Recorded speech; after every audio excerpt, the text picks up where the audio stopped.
Hello students. आज class +2 unit number 2 current electricity lecture number 5 में हम ओम्स लॉ की डिडक्शन के बारे में बात करेंगे, प्लस कंडक्टिविटी, रेजिस्टिविटी और ये किन फैक्टर्स पर डिपेंड करती हैं उनके बारे में बात करेंगे। तो अब सबसे पहले प्रॉब्लम नंबर 1 में देखिए आप कि स्टेटमेंट में क्या गिवन है, a potential difference V is applied to a conductor of length L। तो एक कंडक्टर है जिसकी लेंथ L है, उसके cross potential difference V apply किया, उस कंडक्टर का डायमीटर है D।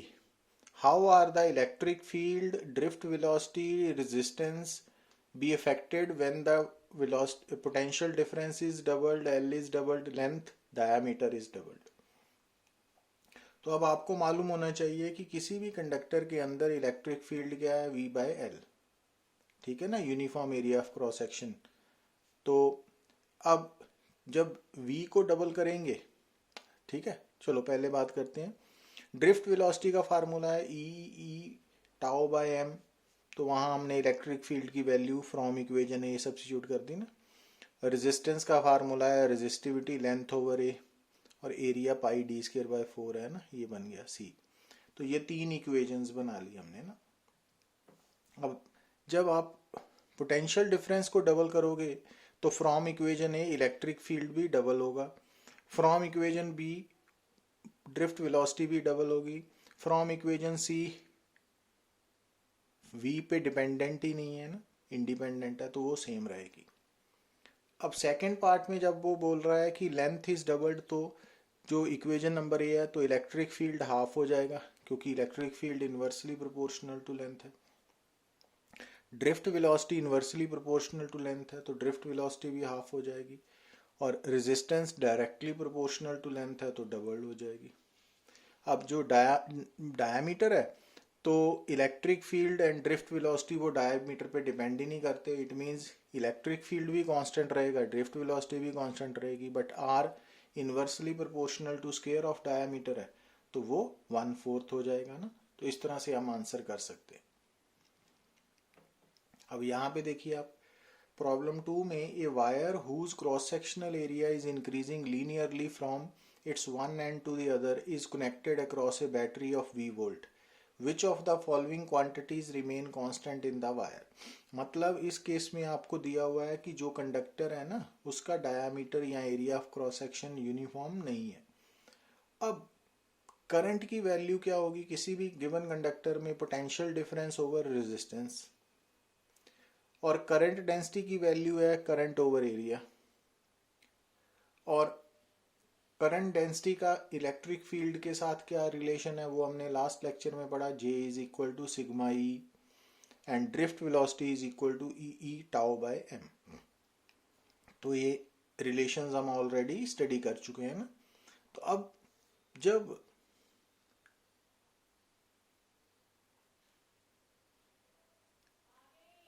इनकी इक्वेशंस की बात करते हैं तो आप देखिए, ध्यान से देखिए कि जो करंट है तो वो एरिया ऑफ क्रॉस सेक्शन पे डिपेंड नहीं ना करता, तो V/R है ना। तो एरिया ऑफ क्रॉस सेक्शन के बदलने पर जो है वो करंट की वैल्यू नहीं चेंज होगी ना, तो करंट रिमेन्स कांस्टेंट। अब J जो है करंट डेंसिटी, वो डिफरेंट पॉइंट्स पे डिफरेंट होगी। क्यों? क्योंकि डिफरेंट पॉइंट्स पे एरिया ऑफ क्रॉस सेक्शन की वैल्यू डिफरेंट है ना, तो इट मीन्स J की वैल्यू चेंज करेगी, वो वेरी करेगी।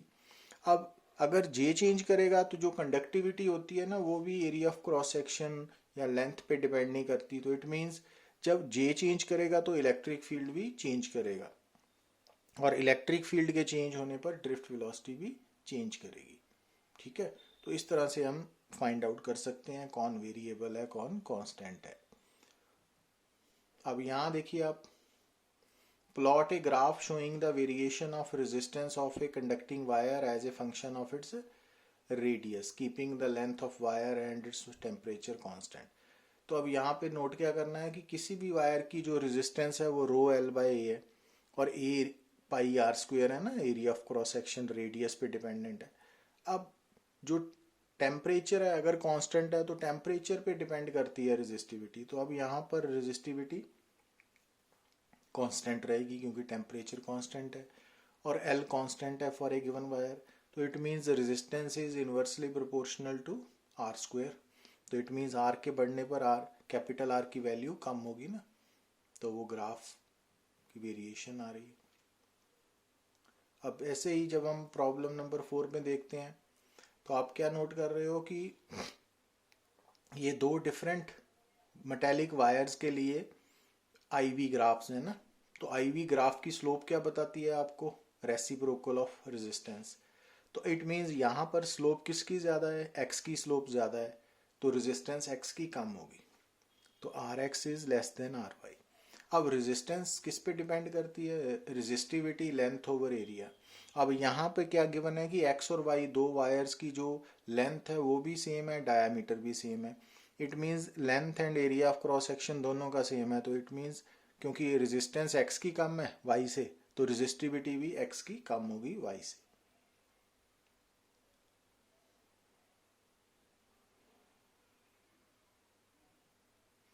Explain why bending a wire does not affect it's electrical resistance. तो आप इसको ऐसे बोल सकते हो कि जो करंट कैरियर्स हैं तो उनका जो इनर्शिया है वो स्मॉल होने के कारण जो बेंडिंग ऑफ वायर है does not effects there motion, तो रेजिस्टेंस पे फर्क नहीं पड़ेगा। क्लियर। अब हम बात करते हैं percentage change in resistance of a wire after compression और स्ट्रेचिंग। तो ये बात आपने नोट करनी है क्योंकि इसके बिहाफ पर न्यूमेरिकल्स काफ़ी इंपॉर्टेंट है कि मान लीजिए कि हमारे पास एक सिलेंड्रिकल कंडक्टिंग वायर है जिसकी लेंथ एल है, रेडियस आर है और रेजिस्टिविटी रो है, तो इट मीन्स उसका एरिया ऑफ क्रॉस सेक्शन हो गया पाई आर स्क्वायर, इक्वेशन नंबर 1, और रेजिस्टेंस हो गई rho L by A, equation number 2। अब अगर आप इस वायर को मान लेते हैं हमने इसको स्ट्रेच किया, तो ये ग्रीन कलर की ना, तो स्ट्रेचिंग के कारण क्या होगा, इसकी लेंथ के बदलने के साथ साथ area of cross section radius भी बदलेगा ना, तो इसका जो लेंथ है वो एल डैश होगी और area of cross section A dash हो गया और रेडियस आर डैश हो गया ना। अब नया area of cross section A dash pi R dash square हो गया, इक्वेशन नंबर 3, और नई रेजिस्टेंस आर डैश होगी रो एल डैश बाय ए डैश, इक्वेशन नंबर 4, यहाँ 4 लिख लेना आपने ना। अब जो ए डैश है वो भी बदल चुका है, लेंथ भी बदल चुकी है, बट रेजिस्टिविटी नहीं बदलेगी। क्यों नहीं बदलेगी, क्योंकि आपको बताया था कि जो रेजिस्टिविटी और कंडक्टिविटी है ना, ये गिवन मटेरियल की नेचर पे डिपेंड करती हैं और ये तब तक सेम रहेंगी जब तक physical conditions like temperature change नहीं करता। तो इस कारण जो रेजिस्टिविटी है वो इनिशियली और फाइनली सेम रहेगी। अब अगर हम इक्वेशन नंबर 4 को इक्वेशन नंबर 2 से डिवाइड करें तो आर डैश बाय आर की वैल्यू ये बन जाएगी ना, इक्वेशन नंबर 5। अच्छा, अब एक बात यहाँ पे आपने ध्यान देनी है कि जब हम इस वायर को स्ट्रेच या कंप्रेस करेंगे ना तो वॉल्यूम कांस्टेंट रहेगा, ठीक है। तो उससे पहले हम बात करें तो अगर हमने इसकी चेंज इन रेजिस्टेंस निकालनी है तो वो क्या होगी, R dash minus R, delta R is equal, और अगर हमने इसकी परसेंटेज चेंज इन रेजिस्टेंस निकालनी है वो क्या होगी, delta R by original R into 100%, ठीक है। ऐसे बन जाएगी ना ये आफ्टर सॉल्विंग इट। अब यहाँ ध्यान देना है क्योंकि वॉल्यूम कांस्टेंट रहेगा तो इनिशियल वॉल्यूम इसका क्या है, सिलेंडर है ना, length into area of cross section L A, और final volume final length into final area of cross section L dash A dash, तो ये दोनों प्रोडक्ट कांस्टेंट रहेगा ना, वॉल्यूम कांस्टेंट है। तो अब होगा क्या आपको कि यहाँ तो आपको लेंथ के बारे में इंफॉर्मेशन होगी, यहाँ एरिया ऑफ क्रॉस सेक्शन और रेडियस के बारे में, तो उसके अकॉर्डिंगली हमको ये equation number 5, equation number 6 and 7 को यूज करना पड़ेगा ना। तो अब देखिए आप कि मान लीजिए कि हमें लेंथ गिवन है, इनिशियल और फाइनल लेंथ के बारे में गिवन है, तो हम क्या करेंगे, from equation number 7 A over A dash की ratio L dash by L, वो यहाँ पर सब्स्टिट्यूट कर देंगे इक्वेशन नंबर 6 में, तो परसेंटेज चेंज इन रेजिस्टेंस आ जाएगी। और अगर ए डैश बाय ए की वैल्यू हम इक्वेशन नंबर 5 में सब्स्टिट्यूट कर देंगे तो वो हमें final resistance and initial resistance की रेशियो बता देगा। ठीक है ना। तो अब याद रखना कि अगर आपको, ये काफ़ी इंपॉर्टेंट कंसेप्ट है कि जब किसी वायर को, कंडक्टिंग वायर को हम स्ट्रेच करते हैं या कंप्रेस करते हैं तो उसकी अगर लेंथ चेंज होगी तो automatically area of cross section या रेडियस पे भी फर्क पड़ेगा ना। तो अगर हमें लेंथ के बारे में गिवन है तो आपने न्यू एंड ओल्ड रेजिस्टेंस की रेशो इक्वेशन नंबर 9 से निकाल लेनी है और percentage change in resistance equation number 8 से। और ये आए कैसे हैं तो उसके बारे में डिस्कस किया है। तो ये तो था कि जब हमें लेंथ, इनिशियल और फाइनल लेंथ के बारे में पता हो। अगर हमें initial area of cross section और final area of cross section के बारे में मालूम है तो फिर हम क्या करेंगे कि इक्वेशन नंबर 7 से लेंथ्स की ratio L dash by L की रेशियो निकाल के ना वो इक्वेशन नंबर 5 और 6 में सब्स्टिट्यूट कर देंगे। जब 6 में करेंगे तो percentage change in resistance in terms of area of cross section ये बन जाएगी 10 और रेडियस की टर्म में ये बनेगी क्योंकि एरिया ऑफ क्रॉस सेक्शन है पाई आर स्क्वायर। ठीक है ना। और इसी तरह से अगर फाइनल और इनिशियल रेजिस्टेंस की वैल्यू निकालनी है हमने इन टर्म्स ऑफ एरियाज तो ये बनी 12 और 13, ये रेडियस की टर्म में है, ये एरिया ऑफ क्रॉस सेक्शन की टर्म है। तो area of cross section directly proportional to square of the radius होता है ना। तो ये याद रखना पड़ेगा। अब इसको हम अप्लाई करते हैं न्यूमेरिकल में। जैसे ये देखिए आप कि जैसे यहाँ पे आपको क्या गिवन है कि वायर की इनिशियल लेंथ गिवन है, रेडियस गिवन है, रेजिस्टेंस भी गिवन है। तो एल आर और आर कैपिटल आर गिवन है तो रो इज ना ये बन गया। अब अगर उसकी फाइनल लेंथ 2L होगी तो फर्स्ट पार्ट में हमें फाइनल लेंथ मालूम है, फाइनल रेडियस नहीं मालूम है ना। तो हमने क्या करना है कि वो इक्वेशन नंबर पीछे जो छोड़ के आए हम आर डैश ओवर आर की value L dash square by L square use करना है ना। तो अब आपको एल डैश भी गिवन है, एल भी गिवन है और आर भी गिवन है तो आर डैश निकल आएगा।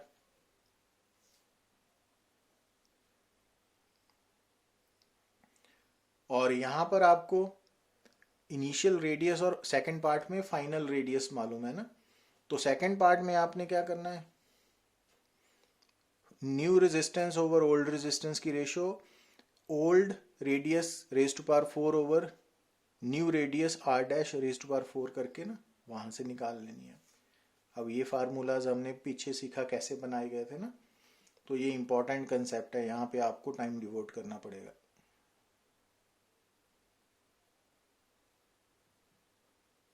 अब जैसे यहाँ पे देखिए आप अगेन कि wire is stretch to increase its length by 5%। तो अगर हम मान लें कि इनिशियल लेंथ आर थी, ओल्ड लेंथ, तो न्यू लेंथ कितनी होगी L plus 5% of the increase in length है ना। तो ये बन गई ना नई लेंथ एल डैश। तो एल डैश बाय एल की रेशियो ये आ गई। तो परसेंटेज इन रेजिस्टेंस कैसे निकालनी है अब, क्योंकि आपको इनिशियल और फाइनल लेंथ्स के बारे में मालूम है तो फिर परसेंटेज चेंज इन रेजिस्टेंस कैसे निकालेंगे, L dash square over L square minus 1 into ये फार्मूला पीछे डिराइव किया हमने। तो इसलिए वो कंसेप्ट हमने डिस्कस किया था कि आपको मालूम पड़ सके। अब यहाँ पे देखिए आप कि ये वायर है प्रॉब्लम 8 में, तो इसको कंप्रेस किया और इसकी लेंथ रिड्यूस होगी 10%। तो इट मीन्स इसकी अगर इनिशियल लेंथ एल है तो इसकी final length initial length minus 10% of initial length है ना, क्योंकि रिड्यूस हो गई है तो यहाँ माइनस आ गया तो 90.9 एल आ गया ना। तो अगेन क्योंकि यहाँ पे इनिशियल और फाइनल लेंथ्स के बारे में इंफॉर्मेशन दी हुई है तो परसेंटेज चेंज इन रेजिस्टेंस कैसे निकालेंगे, L dash square over L square minus 1 into.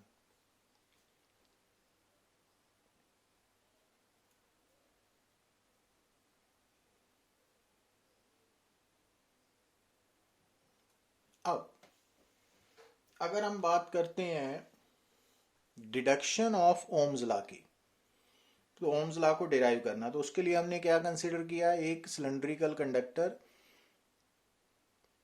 तो जिसके अंदर free electrons as current carriers हैं, तो जिसकी लेंथ एल है, area of cross section A है, potential difference across its ends V है।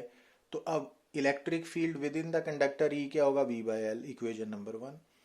अब अगर हम number density of free electron small n है, वी डी ड्रिफ्ट वेलोसिटी है, ई क्या है, चार्ज ऑन फ्री इलेक्ट्रॉन्स है, तो जैसा कि हमने पीछे डिराइव किया था कि करंट और ड्रिफ्ट वेलोसिटी का रिलेशन क्या है, I is equal to N E A V D, equation number 2। और ड्रिफ्ट वेलोसिटी की एक्सप्रेशन भी हमने डिराइव की थी, E capital E tau by M, equation number 3। यहाँ पर टाउ क्या है, मीन रिलैक्सेशन टाइम, एम क्या है, मास ऑफ फ्री इलेक्ट्रॉन। तो ये रिलेशंस ऑलरेडी हम डिराइव कर चुके हैं ना, उनको अप्लाई किया। अब अगर हम वी की वैल्यू यहाँ सब्स्टिट्यूट करें, इक्वेशन नंबर 3 से वी की वैल्यू इक्वेशन नंबर 2 में सब्स्टिट्यूट करें, तो हमारे पास इक्वेशन नंबर 4 आ जाएगी ना। ठीक है, अब यहाँ पे आपको या तो पूछा जाएगा deduction of Ohm's law in microscopic form या मैक्रोस्कोपिक फॉर्म। अब माइक्रोस्कोपिक फॉर्म में J is equal to sigma E है, और यहाँ पर सिग्मा की value independent of electric field है। अब यहाँ पे ध्यान से देखिए, अगर इक्वेशन नंबर 4 से आपने डाइवर्ट होना है कि अब इक्वेशन नंबर 4 से अगर हमने microscopic form of Ohm's law derive करनी है, तो क्या करना है, हमने जो ए है ना वो आई के नीचे ले गया ना, क्रॉस मल्टीप्लाई किया, तो ये जे बन गया। तो ये अब ये वाली जो टर्म है N E square tau by M, इसको हम कंडक्टिविटी बोलेंगे। तो इक्वेशन नंबर 5, ठीक है, तो ये कंडक्टिविटी की एक्सप्रेशन है, और ये J is equal to sigma E microscopic form of Ohm's law बन गया। और अगर हमने macroscopic form of Ohm's law derive करनी है, V is equal to R I, और R की value independent of current and voltage होनी चाहिए, तब हम इक्वेशन नंबर 4 तक तो ऐसे ही लिखेंगे ना। उसके बाद क्या करेंगे, E की वैल्यू फ्रॉम इक्वेशन नंबर 1 क्या सब्स्टिट्यूट करेंगे, V बाई एल। ठीक है, अब V की वैल्यू क्या होगी, M L I by cross multiply करके ना ऐसे लिख लिया। अब M, ये वाली जो टर्म है दिस वन, इसको रो एल ए आई है ना, तो ये रो क्या है, रेजिस्टिविटी। और आप देखिए कि रो और कंडक्टिविटी की एक्सप्रेशन रेसिप्रोकल है ना, तो अब ये रो एल बाई ए को क्या कहते हैं, रेजिस्टेंस। तो ये इक्वेशन नंबर 6 क्या है, macroscopic form of Ohm's law है। तो ऐसा सच आपको डिराइव करना पड़ेगा।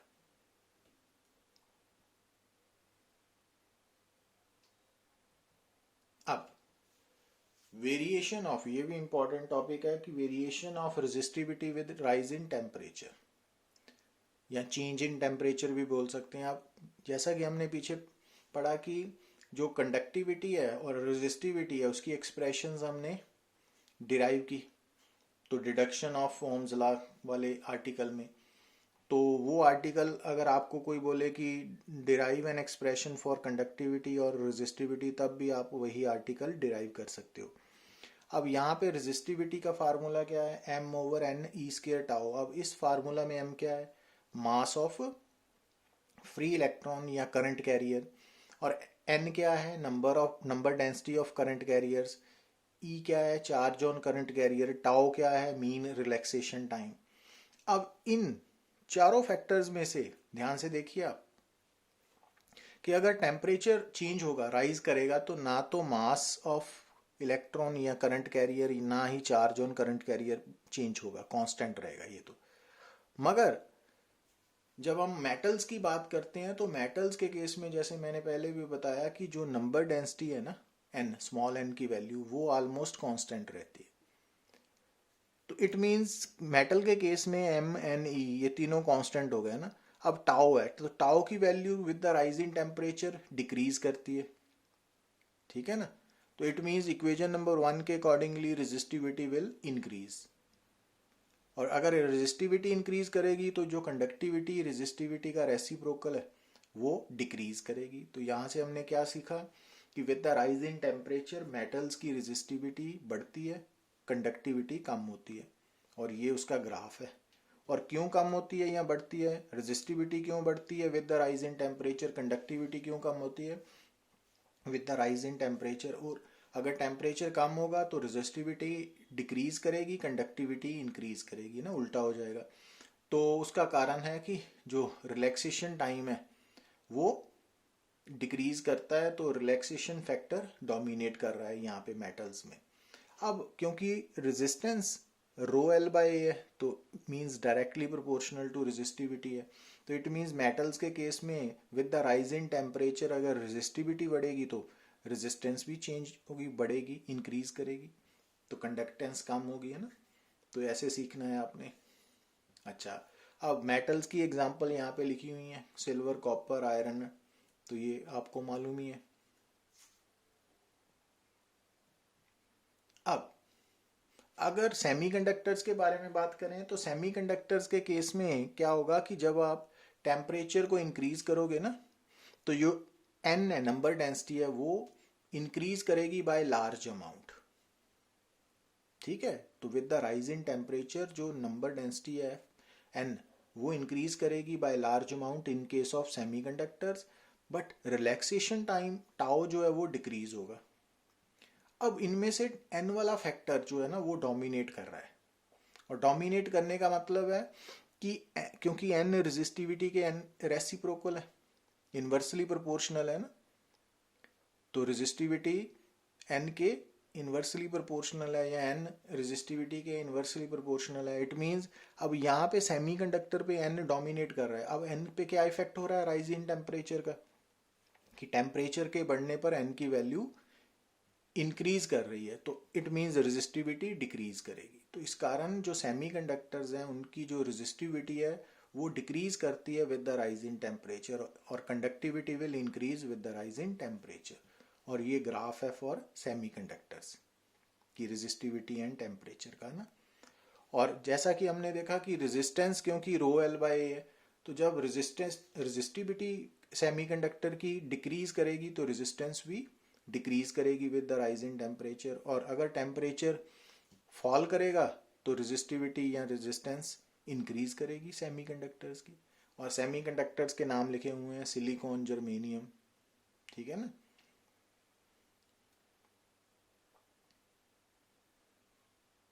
तो अगर कोई सिलिकॉन, जर्मेनियम की बात करता है तो इट मीन्स वो सेमीकंडक्टर्स की बात कर रहा है। अब इंसुलेटर्स हैं और जो एलॉयज हैं, तो ये याद रखना है कि जस्ट एक एक लाइन में इनको एक्सप्लेन नहीं करना, कि जो इंसुलेटर्स हैं उनकी रेजिस्टिविटी डिक्रीज करती है exponentially with the rise in temperature, और जो एलॉयज हैं जैसे मैंगानिन है, कॉन्स्टेंटन है, तो इनकी रेजिस्टिविटी ऑलमोस्ट कांस्टेंट रहती है with the change in temperature. तो एलॉयज की रेजिस्टिविटी, कौन से एलॉयज की, मैंगानिन, कॉन्स्टेंटन, तो इनकी रेजिस्टिविटी पे टेम्परेचर का कोई इफेक्ट नहीं है। पर जो इंसुलेटर्स है उनकी रेजिस्टिविटी डिक्रीज करेगी with the rise in temperature, पर कैसे, एक्सपोनेंशियली, दैट्स ऑल। अब अगर हम बात करें टेम्परेचर कॉफिशिएंट ऑफ रेजिस्टिविटी की, क्योंकि जैसे हमने पीछे सीखा कि जो रेजिस्टिविटी है किसी भी सब्सटेंस की वो टेम्परेचर डिपेंडेंट है। तो अगर हम ये मान लें कि जब सब्सटेंस का टेम्परेचर है थीटा डिग्री सेल्सियस, तो उसकी रेजिस्टिविटी है रो थीटा, है ना। और जब उसका टेम्परेचर है थीटा नॉट, और थीटा नॉट को हमने क्या माना, रेफरेंस टेम्परेचर। ये टेम्परेचर आइदर 0 डिग्री सेल्सियस भी हो सकता है और 20 डिग्री सेल्सियस भी। तो जब सब्सटेंस का टेम्परेचर 0 डिग्री है या कई केसेस में 20 डिग्री सेल्सियस है, तो उसको हम स्टैंडर्ड रेफरेंस टेम्परेचर लेते हैं। तो उस टेम्परेचर पे जो सब्सटेंस की रेजिस्टिविटी है उसको हम ओरिजिनल रेजिस्टिविटी बोल सकते हैं, रो नॉट, ठीक है। तो इसको हम न्यूमेरिकल में क्लियर करेंगे। तो अब चेंज इन रेजिस्टिविटी कितनी हुई, rho naught minus, sorry, rho theta minus rho naught, final minus initial, और चेंज इन टेम्परेचर कितना हुआ, थीटा माइनस थीटा नॉट। तो देखने में क्या आता है कि अगर किसी भी सब्सटेंस का जो टेम्परेचर वेरिएशन है वो लेस देन 100 डिग्री सेल्सियस है या नियर टू इट है, तो उस केस में जो change in resistivity of substance है ना वो directly proportional to change in temperature है, and change in resistivity is directly proportional to original resistivity है। तो किसी भी सब्सटेंस की रेजिस्टिविटी कैसे चेंज करेगी, तो अगर temperature variation less than 100 degree Celsius है या नियर टू इट है, देन जो चेंज इन रेजिस्टिविटी है वो एक तो डायरेक्टली प्रोपोर्शनल टू होगी चेंज इन टेम्परेचर, और दूसरा होगी directly proportional to original resistivity. अब अगर इन फैक्टर्स को कंबाइन कर लें हम तो ये बन गया ना। अब प्रोपोर्शनैलिटी साइन को हटा के क्या लिखा, अल्फा। तो अल्फा क्या बोलते हैं, टेम्परेचर कॉफिशिएंट ऑफ रेजिस्टिविटी। और जो अल्फा की वैल्यू है वो नेचर ऑफ मटेरियल पे डिपेंडेंट है, और ये किसी मटेरियल के लिए ज़्यादा कम हो सकती है, पॉजिटिव नेगेटिव ज़ीरो भी हो सकती है ना। तो ये सब कुछ मटेरियल पे डिपेंड करेगा।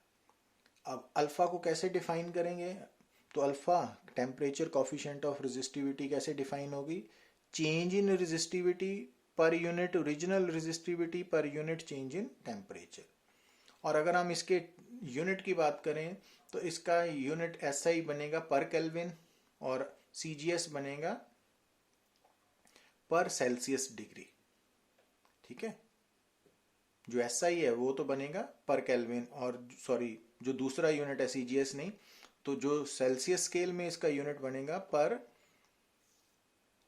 Celsius degree. ठीक है, ये ध्यान रखना, सीजीएस नहीं, सेल्सियस स्केल में। अच्छा, अब यहां इस एक्सप्रेशन में अगर हम डेल्टा रो की जगह rho theta minus rho naught और डेल्टा थीटा की जगह theta minus theta naught put करके सॉल्व करें तो ये रेजिस्टिविटी एट टेम्परेचर थीटा कैसे आई, rho naught into 1 plus alpha into theta minus theta naught ना, ये मैथमेटिकली हमने लिखा है।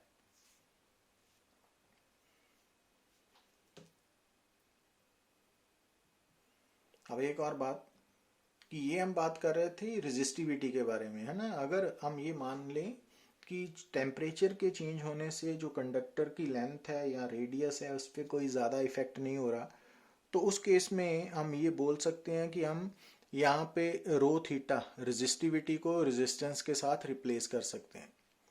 ठीक है ना, तो रो थीटा की जगह R theta resistance at temperature theta, और रो नॉट की जगह resistance at temperature reference temperature theta naught, है ना, तो आर नॉट लिख सकते हैं। पर ये तभी लिख पाए जब टेम्परेचर के चेंज होने पर जो कंडक्टर की लेंथ है या रेडियस है उस पर कोई इफेक्ट नहीं हुआ या नेग्लिजिबल इफेक्ट हुआ, तो उस केस में हम अल्फा को क्या बोल सकते हैं, टेम्परेचर कॉफिशिएंट ऑफ रेजिस्टेंस। ठीक है, तो जो टेम्परेचर कॉफिशिएंट ऑफ रेजिस्टेंस है या टेम्परेचर कॉफिशिएंट ऑफ रेजिस्टिविटी है वो इक्वल तब होंगे जब टेम्परेचर के चेंज होने पर कंडक्टर की लेंथ एंड रेडियस पे कोई इफेक्ट नहीं होगा। अब यहां देखिए आप, क्योंकि रेजिस्टिविटी पॉजिटिव होती है ना हमेशा, अब राइज इन टेम्परेचर का मतलब है कि जो फाइनल टेम्परेचर थीटा है वो रेफरेंस टेम्परेचर से ज़्यादा होगा, तो it means theta minus theta not positive होगा। तो इस इट मीन्स इस एक्सप्रेशन में रो नॉट भी पॉजिटिव है और ये टर्म भी पॉजिटिव है ना। अब मेटल्स के केस में क्या होता है, जैसा हमने पीछे सीखा कि with the rise in temperature resistivity बढ़ती है ना, तो इट मीन्स मेटल्स के केस में रो थीटा की वैल्यू रो नॉट से ज़्यादा होगी, तो जो न्यूमिनेटर है वो भी पॉजिटिव है। तो इट मीन्स मेटल के केस में डिनोमिनेटर भी पॉजिटिव है, न्यूमिनेटर भी पॉजिटिव है, तो अल्फा पॉजिटिव आएगा और अल्फा लार्ज भी होता है। तो मेटल्स के केस में अल्फा पॉजिटिव भी है और लार्ज भी है, मींस मेटल्स के केस में with the slight increase in temperature resistivity काफ़ी ज़्यादा बढ़ती है। और सेमीकंडक्टर्स के केस में क्योंकि जो डिनोमिनेटर है वो तो पॉजिटिव है, अब जो न्यूमिनेटर है कि with the rising temperature resistivity of semiconductor क्या सीखा हमने, वो कम होती है ना, तो इट मीन्स रो थीटा की वैल्यू रो नॉट से कम होगी ना, तो अल्फा नेगेटिव आएगा। ठीक है, और सेमीकंडक्टर के केस में भी जो अल्फा की वैल्यू है वो नेगेटिव भी है और लार्ज भी है, मीन सेमीकंडक्टर्स के केस में with the rising temperature resistivity कम होती है और ज़्यादा कम होती है। पर जब हम अलॉयज की बात करते हैं ना, तो जैसा कि अलॉयज की कॉन्स्टेंटन मैंगानिन के केस में बात की, तो वहाँ पर क्या सीखा हमने कि जो रेजिस्टिविटी है वो ऑलमोस्ट कांस्टेंट रहती है। तो अगर टेम्परेचर के चेंज होने पर रो थीटा और रो नॉट की वैल्यू सेम रहेगी तो डिफरेंस ऑलमोस्ट ज़ीरो होगा, तो अल्फ़ा भी ज़ीरो ही होगा। तो जो एलॉयज हैं मैंगानीन कॉन्स्टेंटन, तो इनकी जो रेजिस्टिविटी है, जो इनकी जो temperature coefficient of resistivity alpha है वो ज़ीरो लेनी है हमने ना। तो ये सारा कुछ हमने अभी डिस्कस किया है ना। अच्छा, अब क्योंकि जो अलॉयज है ना, इनकी रेजिस्टिविटी हाई होती है और इनका temperature coefficient of resistivity almost zero होता है ना, तो इस कारण इनको हम यूज करते हैं फॉर मेकिंग स्टैंडर्ड रेजिस्टेंसेस। तो स्टैंडर्ड रेजिस्टेंसेस मींस कि पर्टिकुलर वैल्यू की रेजिस्टेंस है जिसकी रेजिस्टेंस हर टेम्परेचर पे, हर कंडीशन पे सेम रहे। और वो तभी हो सकता है जब उसका temperature coefficient of resistivity zero या ऑलमोस्ट ज़ीरो, और वो अलॉयज़ के लिए होता है ना। तो इस कारण जो स्टैंडर्ड रेजिस्टेंसेज हैं वो अलॉयज़ से प्रेफरेबली बनाई जाती है ना। तो वो, और दूसरी तरफ जो कनेक्टिंग वायर्स है, किस इलेक्ट्रिक सर्किट में हम एक कंपोनेंट को किसी दूसरे कंपोनेंट के साथ जोड़ने में जो कनेक्टिंग वायर्स यूज़ करते हैं, तो वो मेटल्स की बनी होती हैं, क्योंकि वो उन वायर्स के लिए उनकी थ्योरेटिकली ज़ीरो रेजिस्टेंस होना ज़रूरी है और प्रैक्टिकली वेरी लो रेजिस्टेंस। और वो तभी हो सकती है अगर वो मेटल्स की बनी हो ना। तो metals are the good conductors of electricity. तो जो कनेक्टिंग वायर्स है वो मेटल्स की बनाई जाती हैं प्रेफरेबली, और जो स्टैंडर्ड रेजिस्टेंसेज हैं वो अलॉयज की। अब अगर बात करें थर्मिस्टर्स की, तो थर्मिस्टर्स वो रेजिस्टर्स होते हैं जो सेमीकंडक्टर्स या मेटल्स के बने हुए हैं, क्योंकि with the small change in temperature इनकी रेजिस्टेंस काफ़ी ज़्यादा चेंज करनी चाहिए। ठीक है, तो उनको थर्मिस्टर्स बोलते हैं भी, जिनकी resistance with the slight change in temperature काफ़ी ज़्यादा चेंज करे। Thermistors, thermal plus resistors. और सुपर कंडक्टर्स एक ऐसे डिवाइसेस भी हमारे पास, सब्सटेंसेस भी हैं कि जिनकी जो रेजिस्टिविटी है वो एक पर्टिकुलर टेम्परेचर के नीचे आकर ज़ीरो हो जाती है, तो जिनकी कंडक्टिविटी बिकम्स इनफाइनाइट। और जिस टेम्परेचर पे पहुंच के इन सब्सटेंसेस की कंडक्टिविटी इनफाइनाइट, रेजिस्टिविटी ज़ीरो हो जाती है ना, उस टेम्परेचर को हम क्रिटिकल टेम्परेचर बोलते हैं। और क्रिटिकल टेम्परेचर की वैल्यू डिफरेंट सब्सटेंसेस के लिए डिफरेंट है। ठीक है, बस इतना ही याद रखना आपने सुपर कंडक्टर्स के बारे में। Thank you very much.